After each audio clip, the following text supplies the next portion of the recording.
Tropical Typhoon, Chairman TV. Weather update. Helping homeless people. Please subscribe.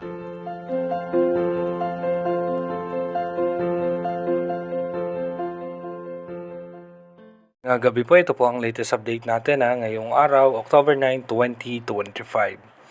Yung bagyo nga po na si Kedan ay pumasok po yan dito nga sa dulong bahagi ng ating Philippine Area of Responsibility at ito po ay posibleng lumabas din po kaagad.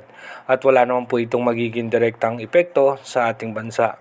Habang ito nga pong low pressure area na nasa parte nga po ng western section ng Mindoro, ay mababa naman ang tsansa na maging bagyo. Asahan naman natin na yung extension ng kanyang kaulapan, apektado po niyan ang Metro Manila, Mindoro provinces at northern portion ng Visayas at ilang bahagi ng Bicol region. Asahan naman natin dito naman sa may parte ng Mindanao, umiiral pa rin nga po yung ating ITZZ o yung Intertropical Convergence Zone. At bukas nga po, asahan pa rin natin may mga tsansa ng mga biglaang pagbuhos ng pag-ulan. Pero mainit pa rin po tayo at malinsangan pagdating po ng tanghali. Dumako na nga po tayo sa ating advanced weather forecast. Dito nga po sa ating advanced weather forecast, expected na nga po natin na bukas nga po, October 10, asahan natin may mga tsansa pa rin nga po ng mga pag-ulan.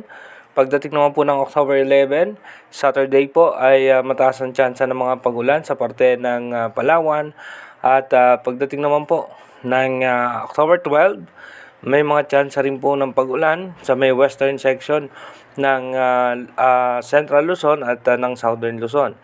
Pagdating naman po ng October 13, wala pa naman tayong minomonitor ng panibagong sama ng panahon at pagdating naman po ng October 14, magkakaroon tayo ng posibleng low pressure area sa eastern section ng Bicol region pero mababa rin po ang tsansa nito para maging isang ganap na bagyo.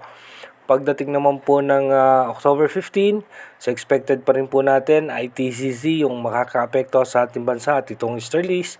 At pagdating naman po ng October 16, expected nga po natin posibleng maging maulan ang eastern section nga po ng central at southern Luzon. Pagdating naman po ng October 17, so asahan nga po natin wala naman tayong nakikitang anumang posibleng sama ng panahon. At pagdating nga po ng October 18, may mga tsansa ng pag-ulan sa ilang bahagi ng Central Luzon, Southern Luzon, maging sa parte po ng Palawan.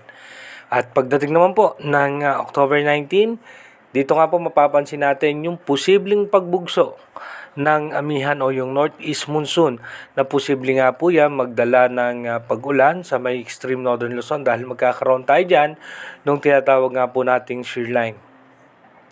Pagdating naman po ng October 20, so asahan natin tuloy-tuloy po makakaranas ng pag-ulan ng extreme northern Luzon.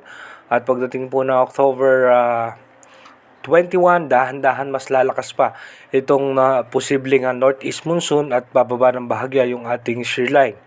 At pagdating naman po ng October 22, dito pa rin po yung posibleng amihan pa rin makakaapekto sa may parte ng northern Luzon at yung shear line ay magdadala po yan ng pag-ulan.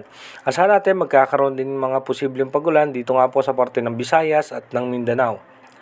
By October 23, dito po mas bahagya pang lalakas itong posibleng amihan at yung ating shear line ay bababa po yan hanggang dito po sa parte ng Central Luzon at asahan na nga po natin yung malamig na simoy ng hangin.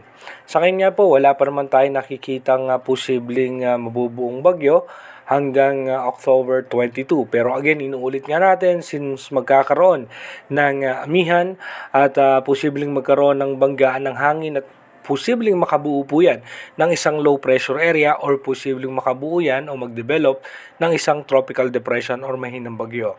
Kaya manatili po tayong tumutok sa ating advanced weather forecast para malaman po natin na mas maaga yung mga posibleng senaryo o posibleng sama ng panahon na makakaapekto sa ating bansa. Mag-iingat po tayo palagi. God bless po sa ating lahat.